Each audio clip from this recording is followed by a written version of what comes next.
Hatfield. All right, Aftershocks TV, and we got a great one for you guys today.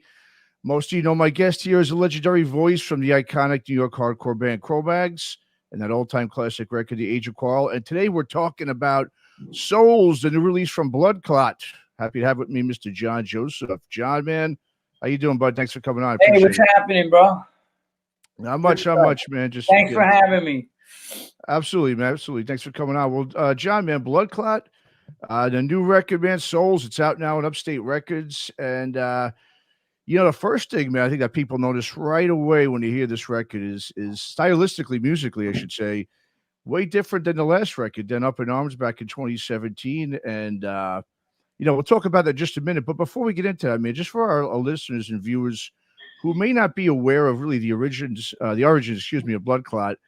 Obviously, everyone knows you as the ex-frontman for CRO-MAGS, but they may not be aware that BLOODCLOT was actually a band that you had kind of started really before you joined CRO-MAGS back in the day, in the early 80s there. So just go ahead and give everyone a little bit of a background of how this band came to fruition years ago. So in 81, the original CRO-MAGS started, and we rehearsed at 171 studio. So it was me, Harley, Dave Hahn, the Bad Brains manager, and then Dave Stein. And those guys, Dave Stein and Dave Hahn, if you read the Big Takeover article, they tell you why they quit. They couldn't deal with somebody in the band, and they were like, I'm not a doormat for some little kid with a fucking attitude. So the band broke up.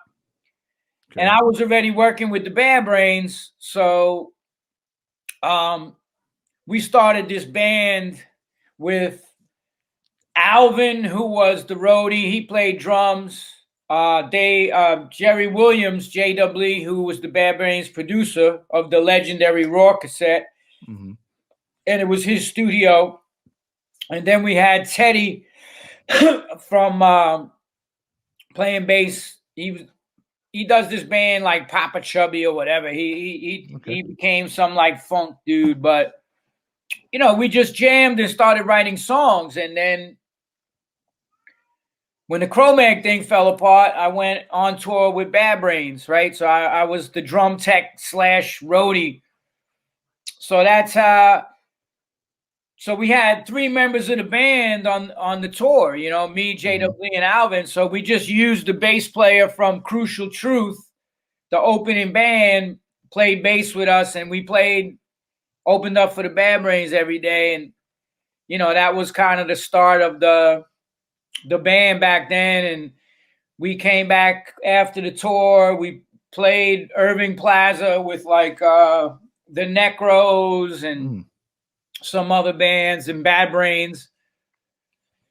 Yeah, so it's just been you know, that's the original lineup. And then, you know, I went and became a monk for a couple of years, and then when I came back, went back, rekindled up the CRO-MAGS, and BLOODCLOT kind of got shelved for a long time, and until, you know, the thing I did with Danny Schuler and Scott Roberts, and you know, and then Danny went back to play with Biohazard, so to me it wasn't the same band. And, you know, and then, you know, the thing with Todd, you know, he relapsed and got some of that fentanyl, so that was that. But, you know, the difference in the sound is, you know, when you play with different people, just like if you look at the Burn Babylon Burn record, right? It was a different sound, whatever. I'm working with Scott. He was tuned down a little bit, whatever the fuck, Rick Lopez. And then Todd, we did the more punk thing, you know? So, and then this record, you know, with Tom Capone, and me and him did the writings, and you know, and obviously I give Darren credit too, because he wrote the drum parts. You can't say, you know, somebody didn't have a hand in the creative writing when it's like they're sitting there putting the drum beats on there. It's been my, you know, my argument a lot. Everybody that's there contributed to the songwriting. You know, the way Darren plays the drum or the beat or whatever, that contributes to the song. So everybody should get writing credit. And, you know, Manny from Glassjaw was playing bass with us, and then he fucking just disappeared, right? While we're getting ready to do pre-production for this, and he had some kidney disease. Oh, shit. So he's like, dude, I just got out of the ICU for like a month, and like I can't leave home or nothing. So I asked Craig to do it, you know, from Sick of It All, and he stepped in at the last minute and just came in and crushed the bass tracks. Well, you know, I was going to say, yeah, I mean, you alluded to before. I mean, Up in Arms, definitely more of your last record. Was definitely more of a classic, hardcore sound. And like you mentioned, it had to do with the late great Todd Youth, who played the guitar on the record. And of course, Todd, as you mentioned, unfortunately passed away about a year or so after the album came out. Which obviously, I mean, about a year, yeah, man. Right? Yeah, that must have been. I mean, not only a tough time for you personally. I mean, obviously, I know I've gone back so many years with Todd, but also in terms of really, I guess, the band's momentum too. I mean, that must have obviously knocked the fucking wind out of our sails. Yeah. We did one tour with Negative Approach, and then like, you know, fucking shit went great. These bands was all hitting us up. We had, you know, and then that happened, and it's like it's like you don't even want to like continue with playing the music when your friend dies like that. So, you know, but just even to make this record, all the shit that we had to go through, because, you know, I ran into Tom in New York, and we had lunch, and I was like, he's like, yeah, man, I love that record. I fucking play along to it. I was like, what? And I was like, at that point, it was a couple of years since Todd died, and this was 2019. And he played me like the shit that for the record, and I was like, holy shit. I was like, I don't want this band to just go to waste. And then I told Joey and Nick, and me and Tom flew out to California, and then we rehearsed, and they were like, they couldn't believe it. They were like, he fucking nailed every song. And then hold on, I gotta turn this off. And then the fucking pandemic hit, and that was that. Nobody could travel, nobody could do nothing. And I was like, these dudes are not going to fly in from California, and we're not flying out there. I told them, I said, look, Joey and Nick, I gotta get dudes on the East Coast to play, man.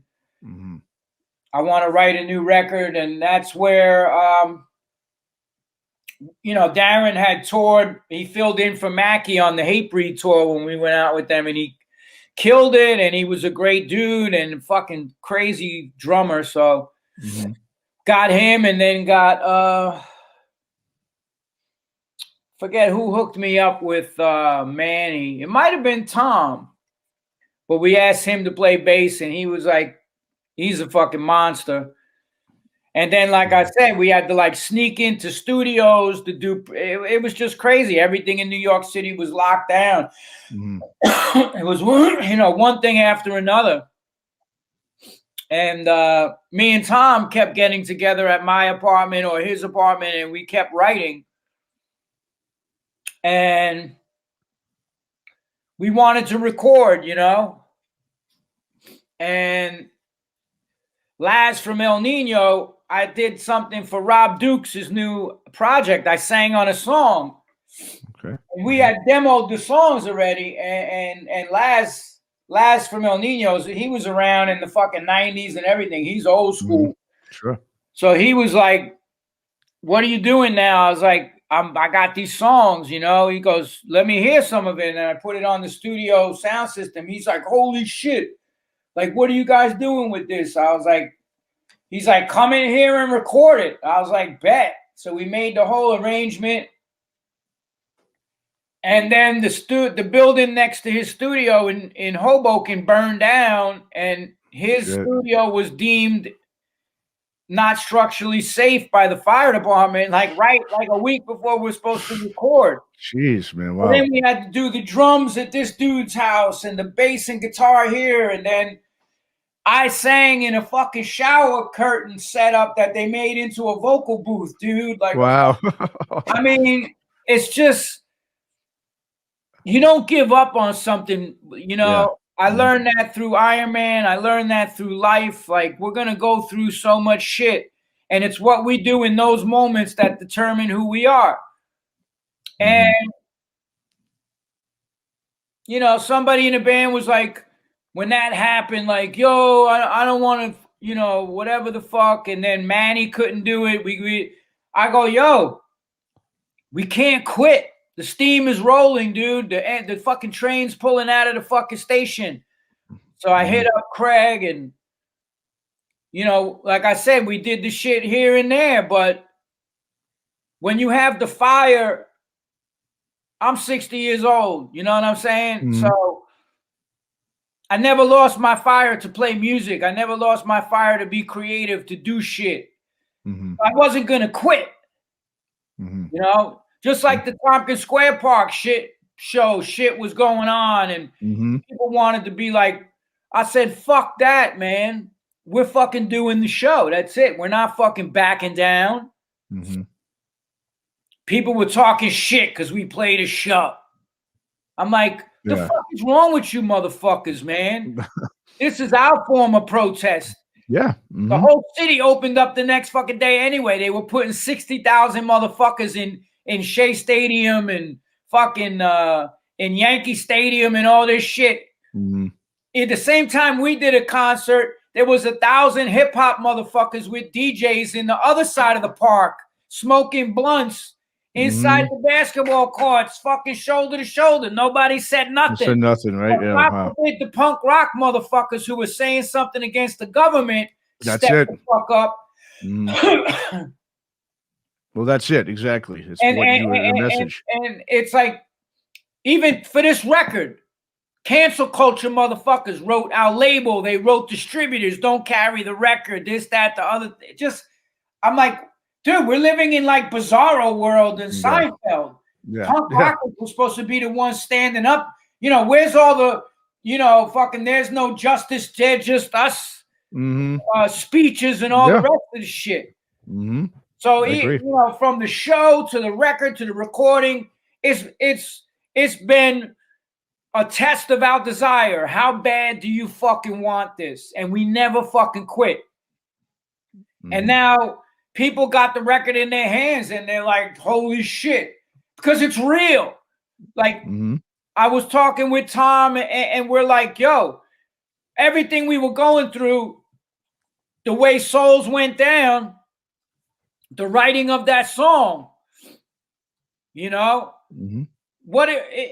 we were living through it. And Tom was pissed off because we decided we weren't going to take what the government was giving out, right? And then they locked us out of everything in New York and all the bullshit and all the shit talk. And I said, Tom, pick up your fucking guitar. This is what artists do. When the shit is like this, that's what the Bad Brains did. Look at all the racism they dealt with and all this shit. I was there for that. You know? And they wrote songs like Fearless Vampire Killers. They wrote fucking The Big Takeover. All these fucking songs were anti-establishment. And if they tried to put that record out during this whole shit, what we did, they would be canceled too. Absolutely. Black or not. Yeah, absolutely. Well, I mean, you know, in terms of the lyrics on Souls here, obviously, lyrically, I mean, obviously, you know, anyone who follows you over the years knows, you know, how vocal you've been about, you know, also the media and its manipulative tactics that they use for decades. For decades, absolutely. But now, for decades, my message has not changed. Look what I wrote in the CRO-MAGS. I wrote those fucking words on that record. I don't give a fuck what anybody fucking says. I wrote fucking Malfunction, Seekers of the Truth, Signs of the Times, the chorus on Hard Times, fucking It's the Limit, all that shit. Malfunction. Like, look at what the fuck we gotta know. What the fuck am I talking about? We gotta know the truth. Yeah. All the records, all the shit. Nobody ever had a problem with it when I called out Bush for fucking bombing motherfuckers illegally, you know, Up in Arms, all of that shit. Even Burn Babylon Burn. What's the opening shit to the Big Brother takeover? With self-righteousness, they take over everything. Yeah. Homogenize a movement so it don't mean a thing. What the fuck do you think I was talking about there? Look what's going on now with hardcore punk rock.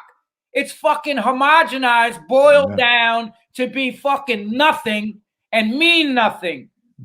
If you don't stand behind the words that you write and sing along to and stage dive to and all this shit, if you don't live that shit, then it's an act.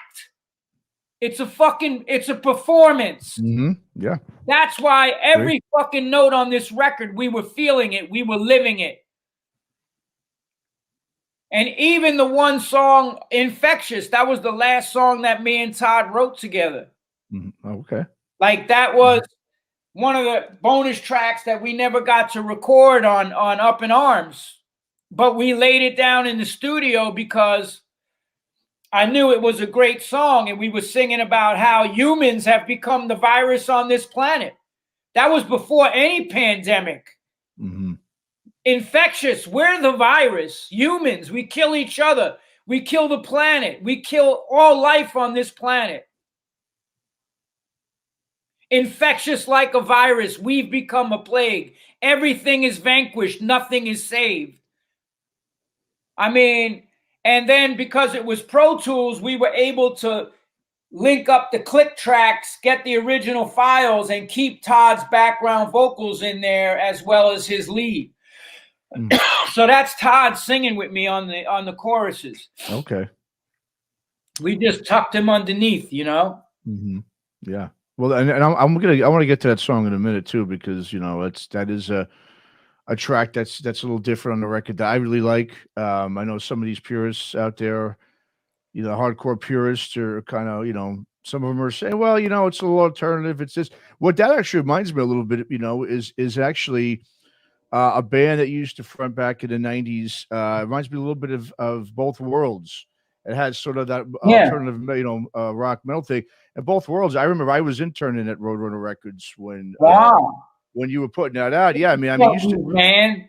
You know, yeah, you were in there all the time pushing it out. I mean, you were doing interviews. I mean, you know, that was a record I think that really just didn't. The only reason why I didn't take off, I think it was the timing, because I thought it was a great record. Well, they promised us in the contract a certain amount of tour support, and then like a week before we're going out, they're like, "We're cutting your tour support." I was like, "Well, I'm not going on tour," and they were like, "Good, you're dropped." Wow. Yeah. That's how that went down. You know, we're grown ass men. We had bills to pay. I'm not fucking 17 years old going to sleep on people's fucking floors like I did in 81. Sure. You know, like, and we had Michael Barbieri fucking produce the record. I mean, I wasn't in agreement with every track that came on there, but there was some that I really liked, you know? Yeah. I thought it was a great record, man. I guess I just think that the timing, because at that point you had all the Limp Bizkits and all that new metal just started to take hold.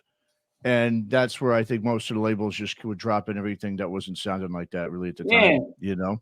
And, you know, man, you know what I love? I saw an interview with fucking Frank Zappa, and he was talking about some 60-year-old, 70-year-old music executive that was like, I don't know what it is, but let's put it out. Let's see what happens.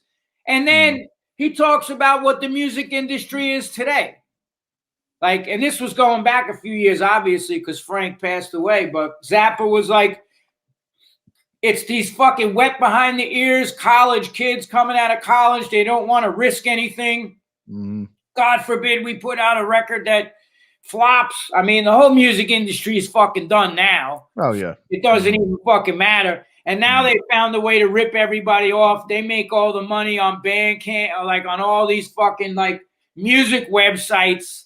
They're making all the money, and if you know, unless you're an artist selling fucking, you know, 20 million downloads, you ain't getting fucking shit.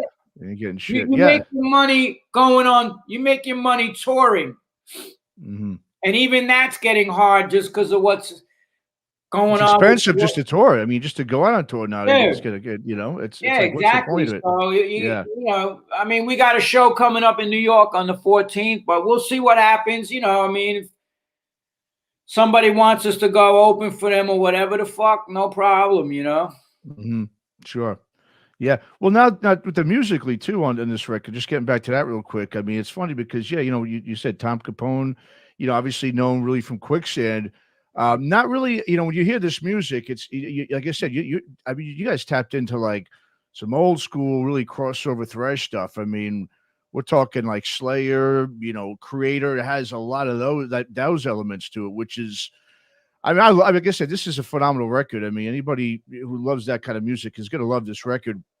So, I mean, what was it that made guys like yourself and Tom not really known for that kind of sound, that kind of metallic sound? What made you guys go in this direction this time around? We didn't. It wasn't anything conscious. Okay. Like, this is the vibe we were feeling. Boom. Okay. Tom came up with a riff. I was like, yo, hum this in here. Like the way we wrote the shit was like, I don't play an instrument, but I can hum melodies and like figure out, like Tom would just write like 10 parts and I would be like, yo, I'd start doing the math. That's what I do.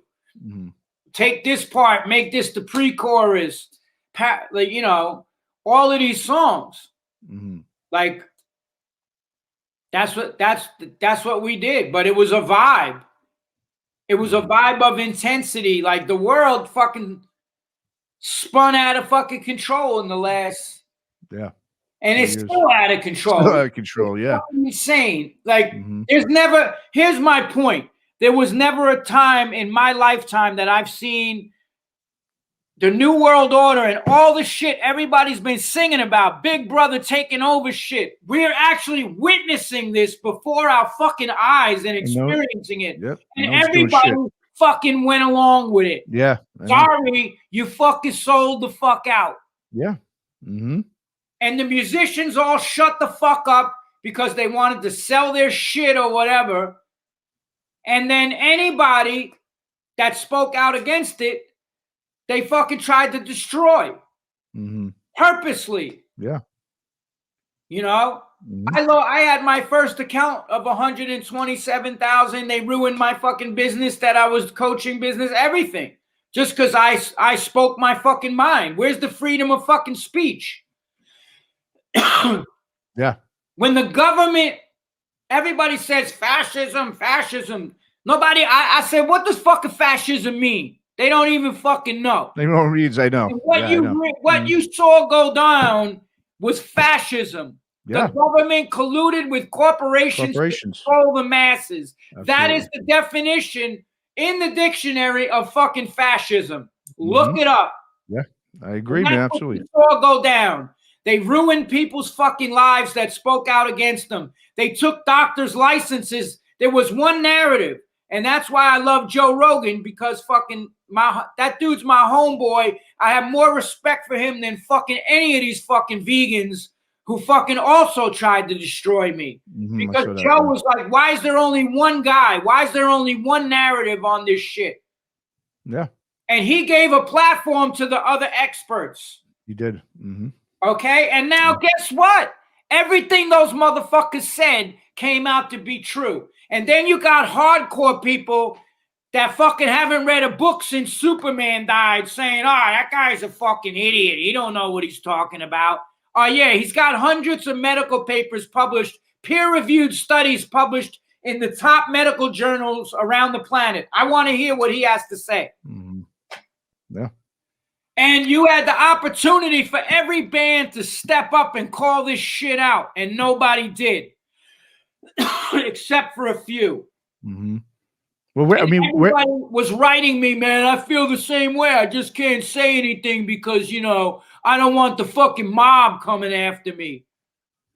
Yeah, and well, yeah. It's this mob rules shit. Like, you know, I just wasn't down with it, man. I kept an open mind. I looked at all sides. I listened to the other experts who now what they said was the truth.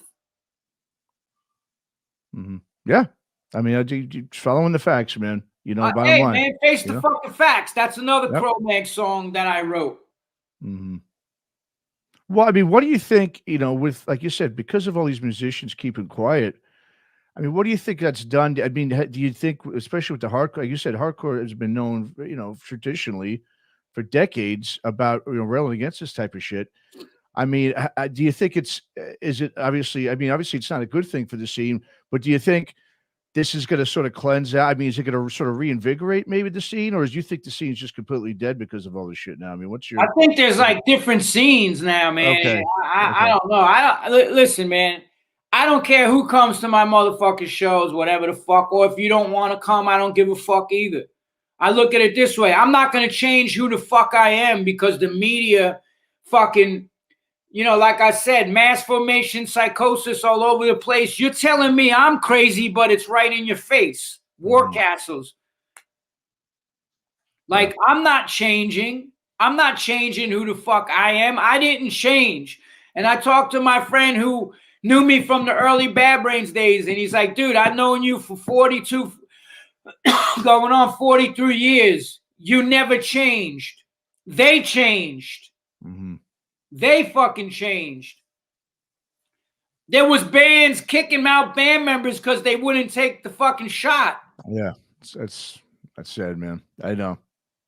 And I know who they are. I'm not, because I was having the fucking motherfuckers call me up and tell me, like, yo, I can't believe they're doing this shit. Like, I thought these people were my friends and shit. They let government and corrupt corporations get in between their friendships and their families and everything else. Mm-hmm. It's despicable what went on. And, this record was made in the under the umbrella of all this insanity that was going on. So, like, we didn't sit down and be like, let's write this type of song. Tom would just start playing shit, and I'd be like, he would work on riffs. Mm-hmm. This dude is a fucking musical genius, man. Yeah, he's awesome, yeah. You don't have any idea. Yeah. The Quicksand shit, he never got the credit for, like, slipping all this shit, but I just worked with him, and I'm like, this dude will sit there and chunk out and the next day he'll have like 10 riffs for you to pick through, Mm-hmm. What do you think about this? I'm like, yo, that's dope.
You know, just to get to a couple of the tracks, I mean, one I wanted to start with, obviously you talked about a little bit, is the title track Souls. Like I said, crossover thrash, like we've been talking about. The video also very graphic, obviously, in terms of, you know. Yeah, Todd Newman did that, the guy who did the documentary on Dave Navarro. So he's a filmmaker. He you know.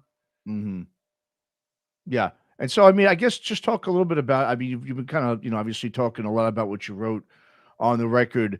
You know, songs like that. Obviously, one of the songs that really sticks out to me too was the New York hardcore flavored one, "Save the Robots" and "Relentless." Those two really are the sort of throwback hardcore songs. Unhinged. You know, Unhinged. Yep. Another one. Decepticons fill the ranks, sold their souls.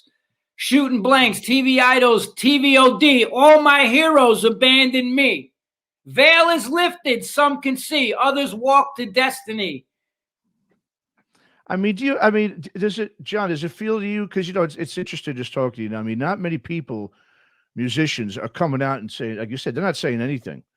You know, I mean. Hey, what did they say in the 80s during the AIDS shit?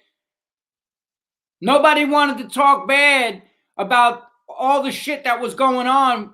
And the person that ran the whole thing with the AZT is the same motherfucker that ran the shit during this. And he blocked all the other medications to sell that product, which killed most of the people that had AIDS. Not AIDS. AZT killed the people, right? And nobody wanted to fucking say anything. I mean, how does that make you? I mean, it's got to. I mean, like I said, just, you know, you. But what did they say back then? Silence equals death. It's death, yeah. Well, and that's what we've seen, obviously, a lot of because of it. Yeah. My teacher Prabhupada said one thing very important, and I'll never forget it. He goes, "Never be surprised at the people that go. Be surprised at the people that stay." I was never surprised by all these people that turned out to be fucking sellouts. You know? I mean, I don't care if you just wanted to keep quiet and you went about your business and did whatever. But most of the scene turned against the people that spoke up. That's the motherfuckers I have a problem with. So Prabhupada said, don't be surprised at the ones that stay, that go. Be surprised at the ones that stay. Be surprised at the fucking ones who rose up, the real revolutionaries that spoke up during this shit. And they didn't have Bad Brains t-shirts on or fucking Black Flag or going to, you know, a lot of people, it was a lot of people from all over the place that spoke up. And the thing that gets me the worst was if you did, the narrative that they ran with, that where you were this right-wing conspiracy Yeah. theorist and all this other fucking bullshit, dude. Yeah, I know. I'm like, my record speaks for itself. I've called out every fucking president, Trump, Obama, fucking Bush, Clinton, every fucking one of them, Biden. Yeah. I think most people don't realize it's two sides of the same coin with these parties and everything, man. You know, it's fucking, it's two wing, you know, it's two wings of the same bird. It's a fucking vulture. They're all in on it. They're laughing at you that they're able to divide you while they keep fucking stealing and you're fucking fighting each other. Now there's another war, right? And what people don't know is that everybody was pushing for peace talks. The United States said no, because the United States is run by the military-industrial complex. So now they're selling fucking $1 million bombs and all of this shit. We left fucking, what, 80 billion worth of equipment in Afghanistan? We could have just given that to fucking, why didn't we just give that to fucking, to Ukraine?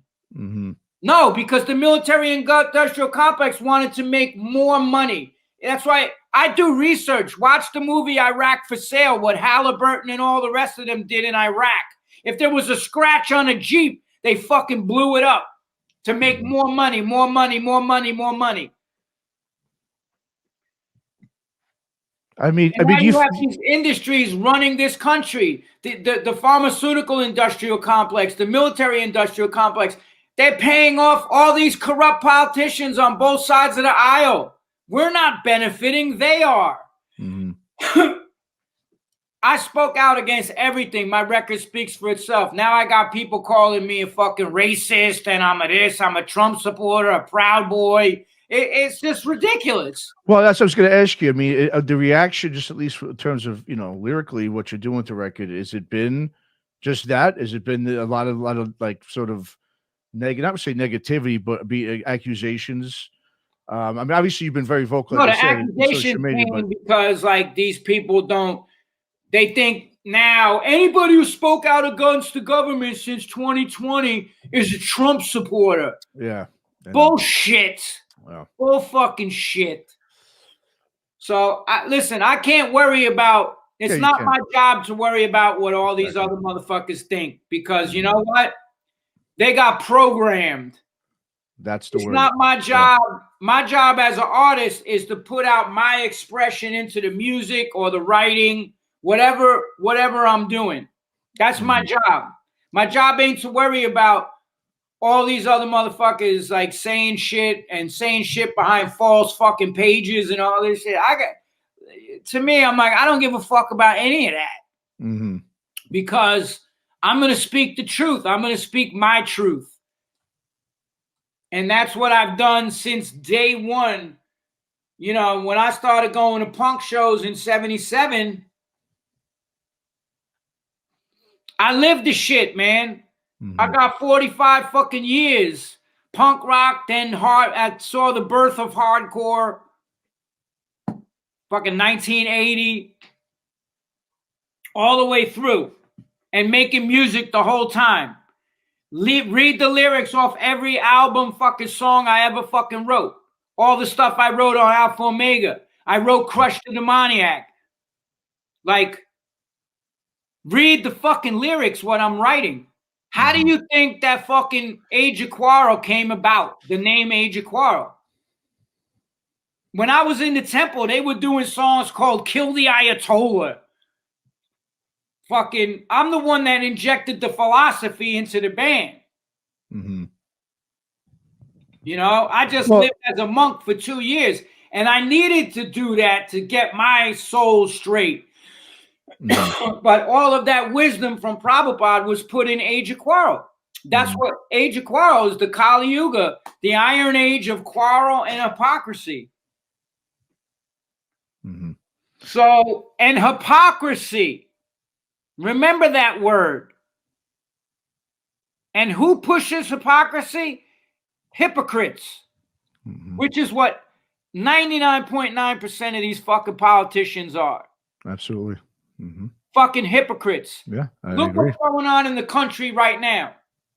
Motherfuckers can't even afford to fucking feed their families or heat their fucking houses, dude. I know. And we're sending all this money fucking with no regulation to Ukraine. Nobody, he didn't even account for the first 55 billion fucking dollars. Yep. Like people that I know in the military, like deep in, like ex-special forces dudes and everything else are telling me the weapons we're giving them are turning up on the fucking black market. It's fucking crazy, yeah. Ukraine was one of the most corrupt fucking places. Absolutely. It's the hub for child sex trafficking in all of Europe. Okay, I know, man. Yeah. Look what this guy did to anybody who spoke out against him. He imprisoned fucking his political rivals. Look what they did to the Russians in the Donbass region. Fucking dude. How are you not seeing what the fuck is going on? Do you think it's people, it's not so much you're not seeing, or it's just, like you said, it's just people feeling like, you know what, they don't feel like they could do anything about it. You know, meaning like they just, it's like you said. That's apathy, man. It is. I agree with you. I'm 100% with you. You know, I'm not, it's not an excuse. You know, where's all the people that should have been protesting when there was an anti-war that America was getting involved in this shit, and there was an anti-war protest at Union Square Park. You know who was out there holding signs? 80-year-old people that fucking not one young person was standing with them.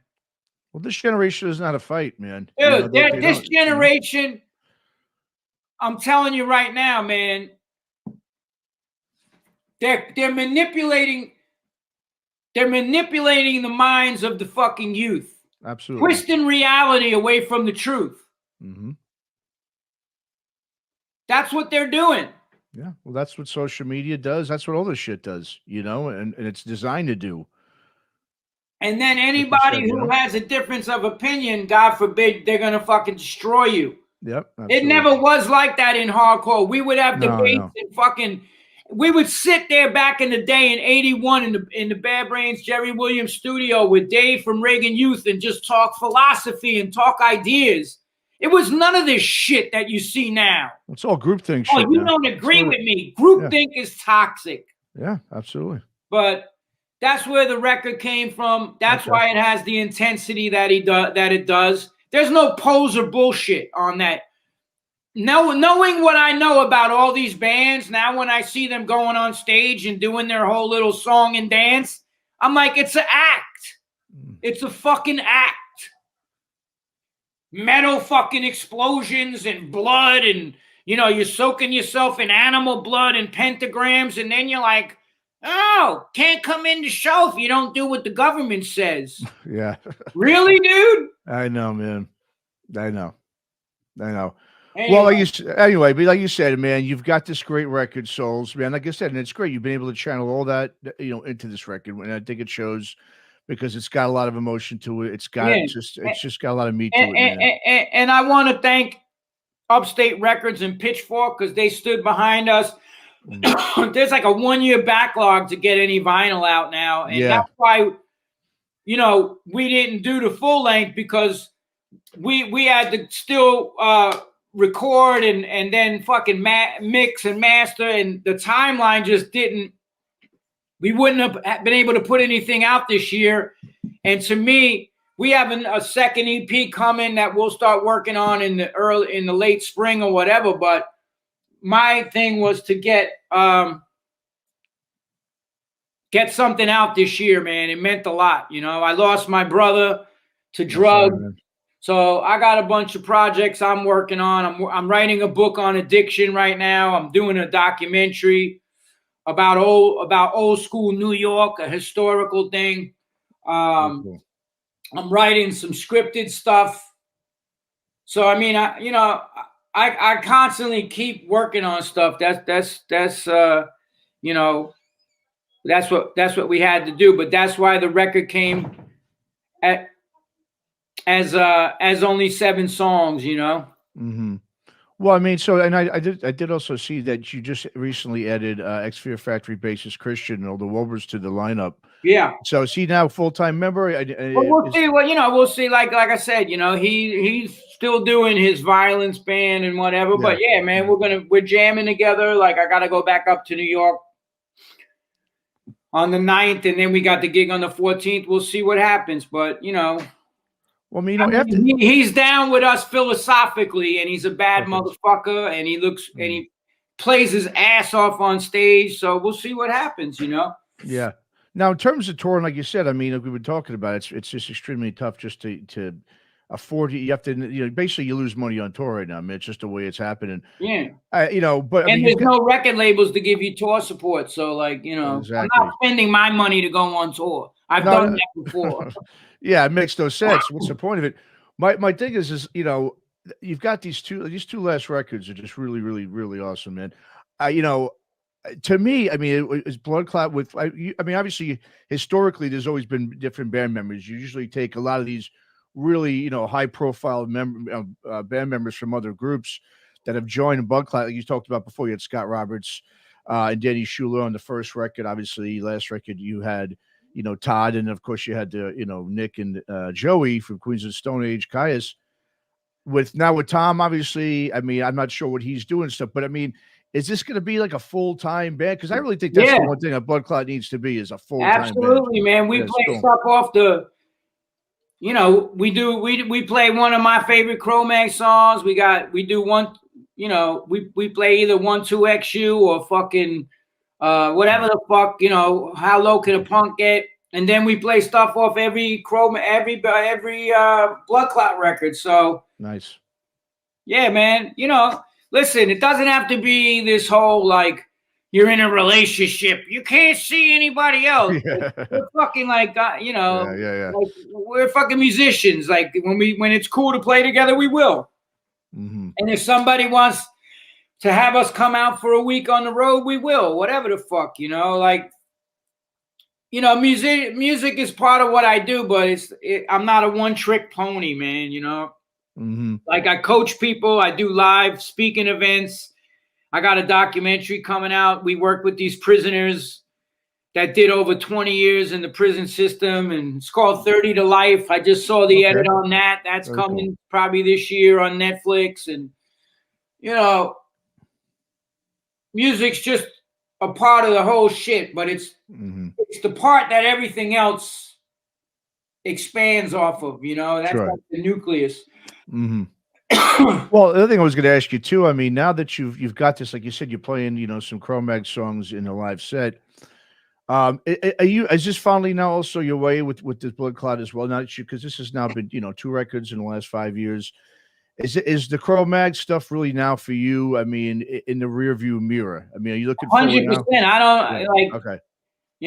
I don't give a shit what anybody else does. Fucking whatever. It's just a lot of false information was put out there. Sure. Mm-hmm. Like straight up fucking lies. If you want to get real about it. Like if you read my book, and like I said, it's just a lot of bad energy around that I don't need to be dealing with anymore, Mm-hmm. And I wanted to make new music. That's why I went off with Todd and did Up in Arms. That's, if you guys don't want to get in the studio and write some new shit, then I'm going to go do something else. Mm-hmm. Yeah. Well, and also, I know, you said you've been talking about your documentary you're doing. You got all this, a lot of other things you do outside. You also have some books out. Obviously, I know you've recently, I think it was last year, you released Hardcore Kitchen. That's one of the last books you did as Unfuck well. Your Health. Mm-hmm. Yeah. Evolution of a Cro-Magnon. Meat is for Pussies. I got 5 books out. The PMA Effect. Mm-hmm. And I'm working on book number 6 now. So very cool, man. Very cool. I love writing. And like I said, when I write a book, I'm a writer. I went to fucking school for writing. It's not John Joseph with somebody else and I got a ghostwriter. Mm-hmm. Or have somebody write my book and then take credit for it. I wrote every word on the fucking page, man.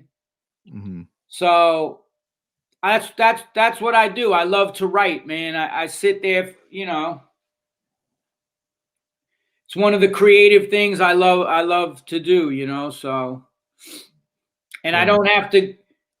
It's up to me. If I turn on my computer and I write scenes or I write parts for chapters, that's on me. I don't have to. There's not 4 other individuals I gotta fly in here and there and do this and that to rehearse. It's like, am I gonna get up and do it or not? Am I gonna get up to train for this Ironman or not? You know, I had a lot of adversity with that this year too. I got fucking really sick in one race. I had a bike mechanical in my other, so I had 2 races I didn't finish this year. But that's not gonna deter me from what I'm doing. There's always going to be setbacks. It's a test. How are we going to handle this test? And this whole thing from 2020 on was a major test. And that's what I saw. And I saw a lot of people fold like fucking Kmart suits. You know, it's a test. You just got tested. Big fucking time. That was a rollout of a test with everything, just like Event 201. Well, everything, you know, 1 year before the whole shit, they have a fucking exercise. Like, you know, all these conspiracy theories keep coming true. True, right? Yeah, I know, right? Like fortune tellers, motherfucker. I know. It's not conspiracy theory once. The big takeover, another Nazi scheme. Yeah, man. Fucking dude, read the words. Read history too. Read the fucking words, man. Yeah. I know. There is evil motherfuckers planning evil shit to do to you and your fucking loved ones. Wake the fuck up. It's us against them. Yeah. And if you sided with them, fuck you. That's what I got to say to you. Bam. I stuck together with my people, man. Yeah. And you know what? Most of them weren't from the hardcore scene. The hardcore scene tried to cancel me. The vegans tried to cancel me. Yeah. The 78-year-old fucking grandmother that lived down the street from me was fucking standing right beside me like, this is fucking fucked up. Speaking up. That's a fucking soldier. I don't care how many tattoos you got. I agree, man. 100%. And they're not done yet. You think they just did all this shit? Oh, it's just getting started. From it? This is the start. Yep. Once they get all the digital shit in place, they're going to control every fucking aspect of your life, dude. Absolutely. And nobody's paying attention to what they just talked about at the G20. Klaus Schwab from the World Economic Forum. This guy's like the ultimate villain. How are you not putting him on blast? I don't get it either, man. I know. I'm with you 100%. They've become attracted by the jewels on the head of a serpent.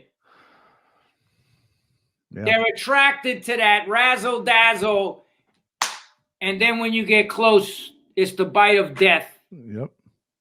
Well, listen. Always keep an open mind. When there's only one narrative, and that's the only one they're allowing you to hear, you better fucking question where's the other people. Where's the other side to this story? In writing, it's called didacticism. When you fucking slant your argument and you only tell one side, that's bad writing.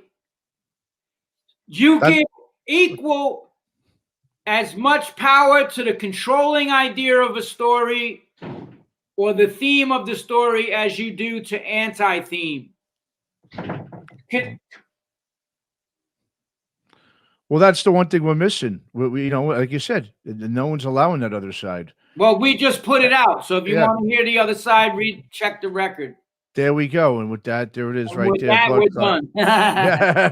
BLOODCLOT Souls. It's out now. Upstate Records, Pitchfork Hardware. John, go ahead. Just tell the listeners and viewers where they can go. And, you know, I've been encouraging people to go buy this stuff, not stream it. It's almost sold out on the first pressing, I think, but Upstate Records, Pitchfork has it. You know, we're doing a show. We got some copies. We're going to be signing at the show on the 14th in New York City with Underdog. So, you know, and then you could just listen to it for free if you want to. I'd say go buy it. You know, I mean, why not? Buy people a need to fucking buy. shirt, man. Support artists, man. Absolutely, it's the only way it's good. This music's gonna continue to come out. You got to support the You artists. know, back one in way or the the other. day, I bought fucking shirts from all the bands and all this shit. I never was like, oh, Mhm. I've been on the scene 10 years. Give me free shit. I always fucking went and bought a fucking t-shirt and supported the band and whatever the fuck. I didn't even pay to get in. Everybody's a rock star now, right? Nobody wants to pay for shit. Well, like I said, it's not the same experience, man. There's nothing like holding that record in your hand and reading the line. Exactly, or a book. Or a book or anything. Exactly.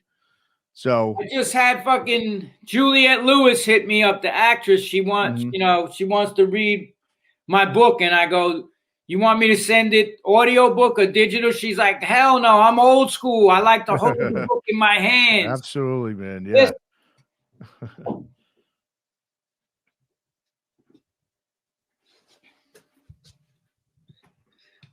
Sending her that. Nice. Evolution of a Crow. There we go. Nice. Sick. All right, man.